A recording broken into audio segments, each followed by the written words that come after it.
I thought bringing my wife, Emily, to the annual company party would be a chance for us to reconnect. Things had been tense at home, late nights at work, small arguments piling up, and an unspoken distance forming between us. I wanted this evening to be different. The ballroom was full of laughter, sparkling lights, and the sound of glasses clinking. Everyone was dressed to impress. Emily looked stunning in her navy blue dress, and for a moment, I felt proud to have her by my side. But as the night went on, something felt off. Emily drifted away from me, moving from one conversation to another, laughing a little too hard at certain jokes. At first, I told myself I was being paranoid. After all, this was just a party. Then I saw it. Across the room, she leaned close to one of my colleagues, someone I considered a friend. Their heads were tilted together, whispering, and her hand lingered on his arm longer than it should have. My chest tightened. The room seemed to spin, and suddenly the party didn't feel festive anymore. I tried to steady myself, pretending nothing was wrong. But deep down, I knew this night was about to take a turn I would never forget. I forced myself to smile and mingle with the other guests, but my eyes kept drifting back to Emily. Every time I looked, she seemed further away from me, physically and emotionally. She wasn't just enjoying herself, she was performing for everyone else, almost as if I wasn't even there. Finally, I decided to approach. I walked up to her and my colleague, Mark, with a polite grin plastered on my face. "Having fun?" I asked, my voice steady but tight. Emily gave me a quick glance, her smile fading for just a second before returning. "Of course," she said lightly, "Mark was just telling me about his promotion." "Yeah," Mark added, not noticing the tension, "it's been a big year." I nodded, congratulating him, but my attention was on Emily. I noticed how her body leaned slightly toward him, how her laughter seemed louder in his presence. My stomach churned. As the music shifted to a slow tune, couples began moving to the dance floor. I turned to Emily, extending my hand. "Dance with me?" For a moment, I thought she would take it. But instead, she hesitated, then shook her head with a forced smile. "Oh, I'm a little tired. Why don't you go ahead?" It wasn't just the refusal, it was the way she avoided my eyes. And then, in front of everyone, she turned back to Mark, her voice soft and playful. "But maybe you could join me for a dance." A ripple went through the crowd. My heart dropped. The moment froze in my mind. Emily, my wife, asking another man to dance right in front of me, in front of all my colleagues. I could feel the eyes of the room turning toward us, whispers already beginning. Mark looked uncomfortable. He glanced at me, then back at Emily. I don't think that's a good idea," he muttered, clearly aware of the tension. But Emily laughed it off, brushing aside his hesitation. "Oh, come on, it's just a dance," she said, her tone playful but sharp enough to sting me like a blade.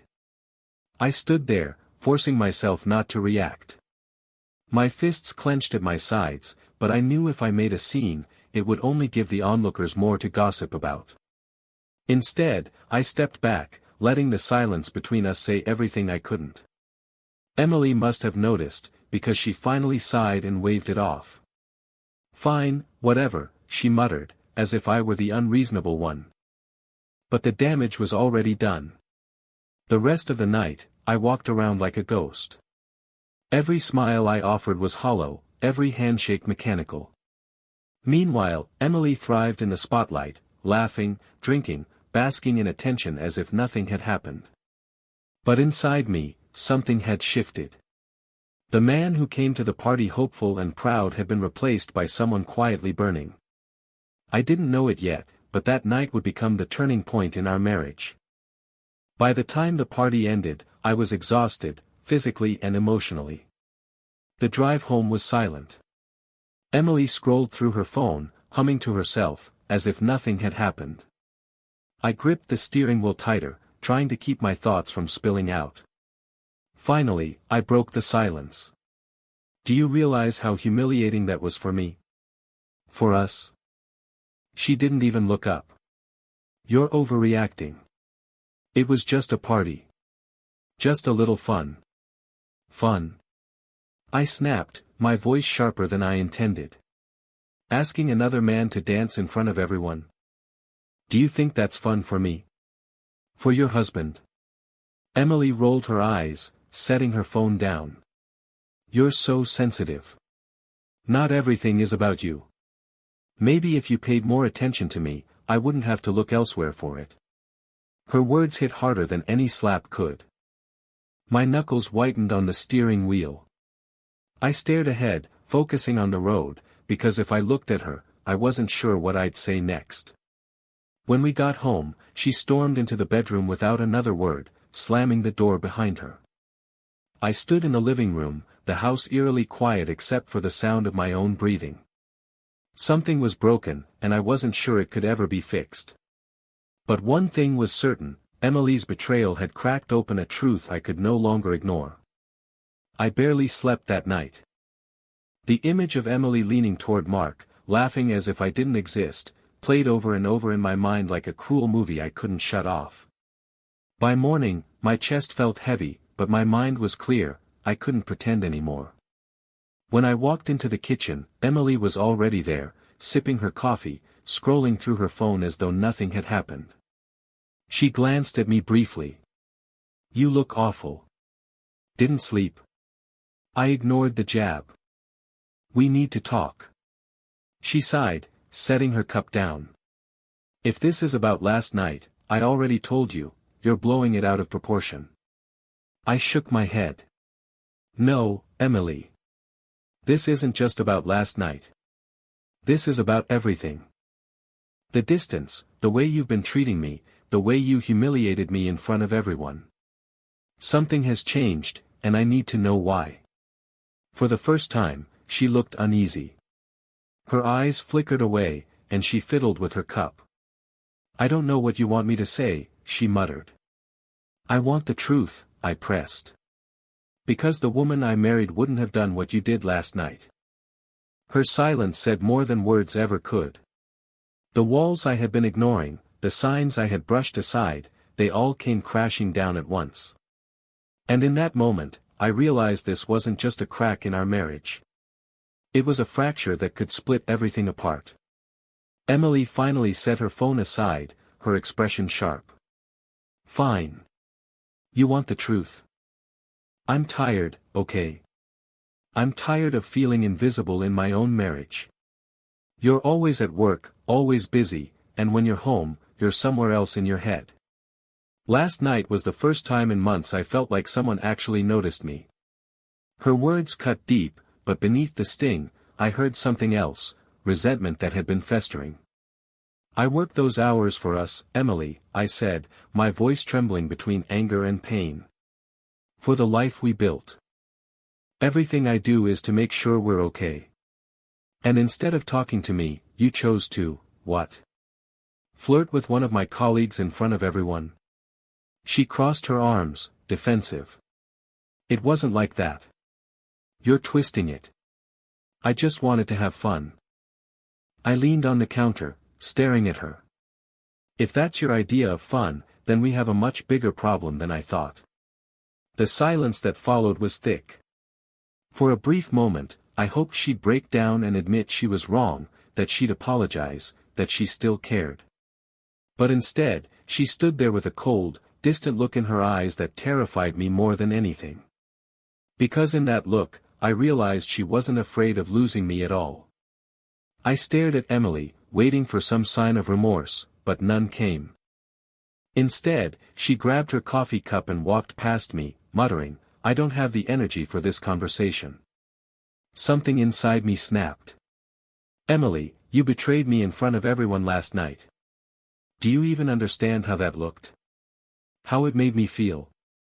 She stopped at the doorway, her back to me. You care too much about appearances. Maybe if you cared half as much about me as you do about your reputation, things wouldn't be like this. Her words left me stunned. It wasn't just defensiveness anymore, it was blame. She was shifting the entire weight of her actions onto me. I sat down heavily at the table, running a hand over my face. So this is it then? You've already decided I'm the problem? She turned, her eyes cold. Maybe I have. The room went quiet. I could hear the faint ticking of the clock on the wall, each second dragging out the silence between us. At that moment, I realized we weren't just fighting about one night, we were standing at the edge of something much bigger. And unless one of us pulled back, we were about to fall into a place there'd be no return from. The tension in the kitchen was unbearable. I wanted to scream, to demand answers, to shake her out of this cold shell she'd wrapped herself in. But instead, I forced myself to stay calm. Emily, I said quietly, if you've already made up your mind about us, just say it. Don't drag me along pretending everything is fine. For a moment, her expression flickered, like she wanted to soften, to reach out. But just as quickly, the wall returned. Maybe I just need space, she replied flatly. Space? I repeated, my chest tightening. After humiliating me in front of everyone, you think space is the solution? She shrugged, as if the weight of our marriage meant nothing. I don't know what else to tell you. I feel trapped. And last night I felt free. Her words crushed me. Free. That was what betrayal felt like to her, freedom. I pushed back my chair, standing up. If that's how you really feel, Emily, then maybe the problem isn't me. Maybe it's that you don't want to be here anymore. The silence that followed was deafening. She didn't deny it. She didn't even try. And that silence told me everything I needed to know. I walked away from the kitchen, my heart pounding as if it were trying to escape my chest. For years, I believed Emily and I were a team, that no matter what storms came our way, we'd face them together. But now, it felt like I was standing in the storm alone. I sat down in the living room, staring blankly at the family photos lining the shelves. Smiles, vacations, anniversaries, all the moments we had built together. They looked like memories of strangers now. Emily eventually came in, arms crossed, leaning against the doorframe. So what now? She asked, her tone almost casual, as if we were discussing dinner plans and not the unraveling of our marriage. I looked at her, my voice steady but heavy. Now, you need to decide. Do you want to fight for us, or do you want to walk away? She hesitated, biting her lip. For a split second, I thought I saw doubt in her eyes, maybe even regret. But then she shook her head. I don't know if I can give you the answer you want. I swallowed hard, forcing myself not to break in front of her. Then don't give me the answer I want. Give me the truth. Her silence lingered in the air like smoke, choking and inescapable. And I realized, whether she spoke or not, the truth had already been spoken in her actions. The weight of her silence settled over me like a stone. I stood up, unable to stay in the same room. If you can't even tell me where you stand, Emily, then maybe that is your answer. She frowned, finally showing a crack in her composure. So what, you're just going to give up? Walk away without even trying? I turned to her, anger sparking. Don't twist this. I've been trying for years. I've carried this marriage on my back while you've been, drifting. Last night wasn't the first time I felt it. It was just the first time you didn't bother to hide it. Her face hardened again. Maybe I'm not the only one who stopped hiding things. The implication cut through me. What's that supposed to mean? I asked, my voice low. Emily looked down, fiddling with her bracelet. It means maybe we're both pretending. Pretending we're happy, pretending this is still the same marriage it used to be. But it's not. And deep down, you know it too. I felt my chest tighten, because as much as I wanted to deny it, part of me knew she was right.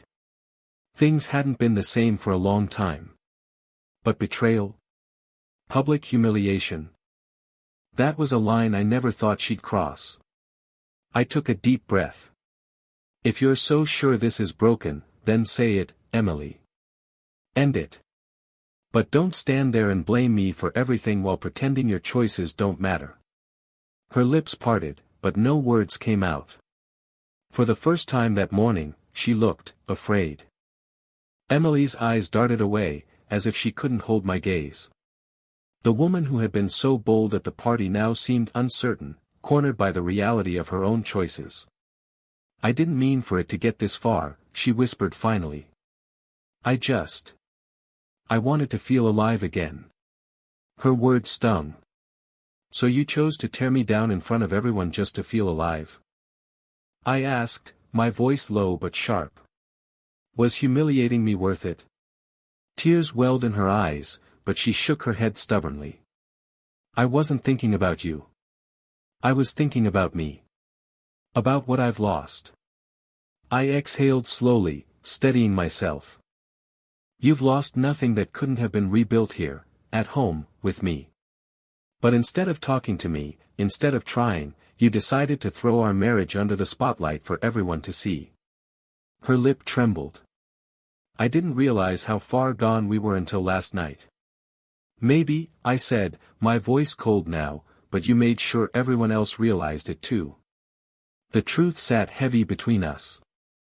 For years, we had built a life together, but with one reckless night, she had shattered the illusion of unity. Emily finally covered her face with her hands, her voice breaking. I don't know how to fix this. And for the first time, I wasn't sure I wanted to fix it either. The room was thick with silence, broken only by Emily's muffled sobs. I stood there, torn between anger and grief. Part of me wanted to comfort her, to reach out like I had so many times before. But another part, the part that had been wounded too deeply, held me back. Do you even want to fix this? I asked quietly. Or are we just circling around the truth, that you've already checked out? She lowered her hands, her eyes red. I don't know. I'm confused. I still care about you, but I don't feel the same anymore. And last night, it showed me something I can't ignore. I clenched my jaw. You're right, it did show something. It showed me how little respect you have for me. For us.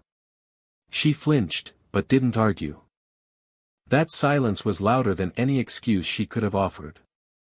I walked toward the door, needing space before the weight of her words crushed me entirely. I can't keep pouring myself into someone who treats me like an option. If you can't decide where your heart is, then maybe I need to decide for both of us. Her breath hitched.